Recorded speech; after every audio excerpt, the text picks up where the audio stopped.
السلام علیکم. ابرار رشید آپ کی خدمت میں حاضر ہے اور میری آپ سے ریکویسٹ کہ اگر ابھی تک آپ نے میرے چینل کو سبسکرائب نہیں کیا تو اسے سبسکرائب کر لیں اور جو بیل آئیکن ہے تازہ نوٹیفیکیشن کے لیے اس کو بھی پریس کر دیں. یو اے ای کے حوالے سے بھی خبریں ہیں، ویکسینیشن کے حوالے سے بھی خبریں ہیں اور ویکسین پر اٹھنے والے سوالات اور سنگین شکوک و شبہات پر بھی خبریں ہیں. لیکن اس حوالے سے میری آپ سے درخواست ہوگی کہ اگرچہ میری خبر جو ہے وہ معلومات پر مبنی ہے، لیکن میں پھر بھی کہوں گا کہ آپ میری اس ویڈیو کو بے شک کسی سے شیئر نہ کریں، کیونکہ آپ کے علم میں ہے کہ ویکسین کے حوالے سے کوئی بھی ویڈیو، کوئی بھی میسج، پیغام شیئر کرنے پر آپ کو، اگر آپ یو اے ای میں قیام پذیر ہیں تو آپ کو تادیبی کارروائی، تعزیری کارروائی یعنی سزا کا سامنا کرنا پڑ سکتا ہے، اور میں نہیں چاہتا کہ میری کسی ویڈیو کی وجہ سے آپ کو کوئی مشکل پیش آئے. ویزے کے حوالے سے بھی جس طرح میں نے گزشتہ روز آپ سے ذکر کیا تھا کہ ویزا جو ہے اب اس کے پروسیس کو سلو کر دیا گیا ہے، اور گزشتہ روز بھی ویزے جاری ہوئے ہیں لیکن کوئی بڑی تعداد میں ویزے جاری نہیں ہوئے. اس حوالے سے میں ایک الگ ویڈیو کروں گا، جو میری ویڈیو اس کے بعد آئے گی انشاءاللہ. اس پر تفصیل ویزے کی جو معلومات ہیں وہ آپ کے ساتھ شیئر کروں گا، یعنی تازہ ترین معلومات.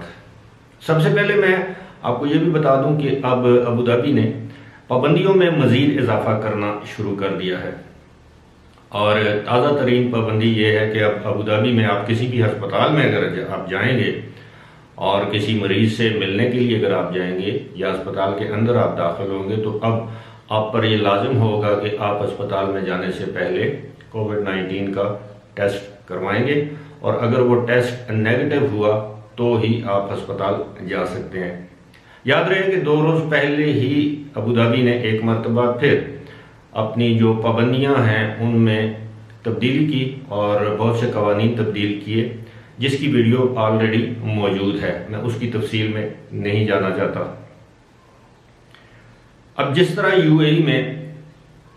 کرونا وائرس کے کیسز کی تعداد میں اضافہ ہوتا جا رہا ہے، اسی طرح اموات بھی بڑھتی جا رہی ہیں اور ساتھ ہی ساتھ ویکسینیشن کا عمل بھی تیز تر ہوتا جا رہا ہے. ادھر عالمی ادارہ صحت نے خبردار کیا ہے کہ دنیا میں کرونا وائرس سے ہلاک ہونے والے افراد کی تعداد جو اس وقت تقریباً 93,000 ہفتہ ہے، یعنی ہر ہفتے 93,000 افراد ہلاک ہو رہے ہیں، تو انہوں نے کہا کہ عنقریب یہ تعداد 1 لاکھ ہو جائے گی، یعنی ہفتے میں دنیا میں 1 لاکھ افراد کووڈ-19 کی وجہ سے ہلاک ہو سکتے ہیں. اور ساتھ ہی ساتھ یہ بھی بتایا گیا ہے کہ اب دنیا میں جو امریکہ کا جس کو ہم کانٹیننٹ کہتے ہیں، نارتھ امریکہ یا امریکہ، وہاں پر 46% جو کیسز ہیں اور اموات ہیں وہ اس خطے میں ہو رہی ہیں، یعنی امریکن کانٹیننٹ پر، یعنی جس میں نارتھ امریکہ، ساؤتھ امریکہ وغیرہ شامل ہیں. جبکہ یورپ میں اب صورتحال سٹیبلائز ہو گئی ہے، لیکن اس کے باوجود اموات اور کیسز جو ہیں وہ ہائی ہیں. یہ تو صورتحال تھی. اب میں آتا ہوں ویکسین کے حوالے سے جو شکوک و شبہات پائے جاتے ہیں دنیا کے مختلف ممالک میں، انکلوڈنگ پاکستان اینڈ یو اے ای. لیکن اس سے پہلے میں آپ کو یہ خوشخبری بھی دے دوں کہ پاکستان کی حکومت نے اعلان کیا ہے کہ آکسفورڈ یونیورسٹی کی تیار ہونے والی ویکسین جو ہے ایسٹرازینیکا، وہ مارچ کے مہینے میں پاکستان میں اویلیبل ہوگی ایمرجنسی مقاصد کے لیے. خاص طور پر یہ جو فرنٹ لائن ورکرز جنہیں ہم کہتے ہیں، میڈیکل سٹاف وغیرہ، ڈاکٹرز، نرسز اور دیگر میڈیکل ٹیکنیشین، ان کو یہ لگائی جائے گی.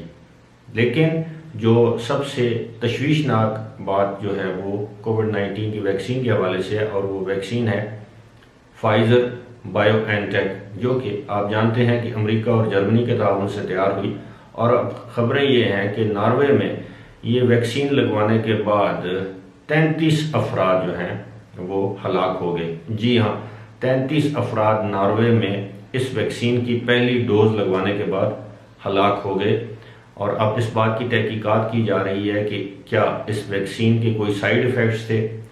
کوئی ایسے اس کے اثرات تھے، منفی اثرات تھے جن کی وجہ سے یہ افراد موت کے منہ میں چلے گئے۔ دوسری جانب ناروے کے جو پبلک ہیلتھ انسٹیٹیوٹ ہے اس کی ڈائریکٹر جنرل کیملا نے دعویٰ کیا ہے کہ مرنے والے جتنے بھی افراد ہیں وہ زیادہ تر عمر رسیدہ تھے یا ان کو پہلے ہی کوئی نہ کوئی بیماری لاحق تھی۔ اب سوال یہ پیدا ہوتا ہے کہ جب ویکسین لگوانے سے پہلے آپ کے دیگر ٹیسٹ کیے جاتے ہیں، آپ کا طبی معائنہ کیا جاتا ہے کہ آپ کو کوئی اور بیماری تو نہیں، دل کا عارضہ، گردے، جگر، کوئی بھی شوگر وغیرہ، اور عمر رسیدہ افراد کی تو زیادہ جانچ پڑتال کی جاتی ہے، اور ناروے ایک ترقی یافتہ ملک ہے، تو کیا وجہ ہے کہ ان لوگوں کو پہلے چیک نہیں کیا گیا، ان کا معائنہ نہیں کیا گیا، اور ان کو جب ویکسین لگائی گئی تو ان کی ہلاکتیں ہو گئیں۔ ناروے ہی نہیں بلکہ ناروے کے پڑوسی جو ممالک ہیں، فن لینڈ ہے، آئس لینڈ ہے، ڈنمارک ہے، سویڈن ہے، ان ممالک میں بھی ویکسین، یہی ویکسین یعنی فائزر بائیو این ٹیک ویکسین لگنے کے بعد بہت سے لوگوں کی ہلاکتیں ہوئی ہیں، لیکن ان ممالک میں اس چیز کی تحقیقات شروع نہیں کی گئیں۔ ادھر فائزر اور بائیو این ٹیک ویکسین بنانے والی کمپنیوں نے یہ کہا ہے کہ وہ ناروے کی حکومت کے ساتھ رابطے میں ہیں اور ان سے کہا ہے کہ وہ ان لوگوں کا جو موت کی وجہ ہے، جو کاز آف ڈیتھ ہے، اس کو جاننے کے لیے یہ کمپنی تعاون کرنے کے لیے تیار ہے تاکہ پتہ چلایا جا سکے کیا یہ ویکسین کے کسی سائیڈ ایفیکٹ سے ان لوگوں کی ہلاکتیں ہوئی ہیں یا اس کی کوئی اور وجہ ہے۔ لیکن ناروے کی حکومت کا یہ کہنا ہے کہ یہ افراد عمر رسیدہ تھے، اگر عمر رسیدہ تھے بھی تو کیا ویکسین کا ان پر کوئی منفی یا نیگیٹو اثر پڑا ہے، یہ بات دیکھنے کی ہے، اور یہی وجہ ہے اب دنیا کے مختلف ممالک میں فائزر بائیو این ٹیک ویکسین کے حوالے سے مختلف شکوک و شبہات جنم لے رہے ہیں، اور اس کی کئی وجوہات ہو سکتی ہیں۔ ہو سکتا ہے یہ پروپیگنڈا ہو سکتا ہے نہ ہو۔ اب ظاہر ہے دنیا میں اس وقت 100% کامیاب ویکسین ابھی تک تیار نہیں ہوئی، چاہے وہ امریکہ کی ویکسین ہو، چاہے وہ برطانیہ کی ویکسین ہو، چاہے وہ چائنا کی اور UAE کے تعاون سے تیار کردہ ویکسین ہو۔ ان کی ایفیشنسی یا آپ یہ سمجھ لیں کہ ان کے مؤثر ہونے کی پرسنٹیج ضرور ہو سکتی ہے۔ ایک ویکسین 90% مؤثر یا کارگر ثابت ہو سکتی ہے، دوسری 80% ہو سکتی ہے، تیسری 76% ہو سکتی ہے، لیکن 100% کوئی ویکسین بھی کارگر ثابت نہیں ہو سکتی۔ اور دوسری بات یہ ہے کہ جس طرح پاکستان جیسے ملک میں اس طرح کی ویکسینز کو سٹور کرنا بھی ایک بہت بڑا مسئلہ ہے۔ یہی وجہ ہے کہ اب ویکسین لگنے کے بعد جو مسائل سامنے آ رہے ہیں اس کا پہلے سوچا نہیں گیا اور نہ ہی اس کے تدارک کا سوچا گیا۔ اب ویکسین تو لوگ لگوا لیں گے، لیکن اگر اس کا کوئی سائیڈ ایفیکٹ ہوتا ہے، آپ دیکھ لیں کہ ہمارے معاشرے میں اگر ایک شخص اپنی طبعی موت بھی مر جاتا ہے تو ہم لوگ اس کو ایشو بنا لیتے ہیں، لیکن اگر ویکسین لگوانے کے بعد اگر کوئی شخص مر جاتا ہے تو ظاہر ہے ویکسین کے خلاف یہ پروپیگنڈا جاری رہے گا۔ اسی طرح جس طرح پاکستان میں پولیو کے قطروں کے خلاف، یہ دنیا کے دیگر اسلامی ممالک میں پولیو کے قطروں کے خلاف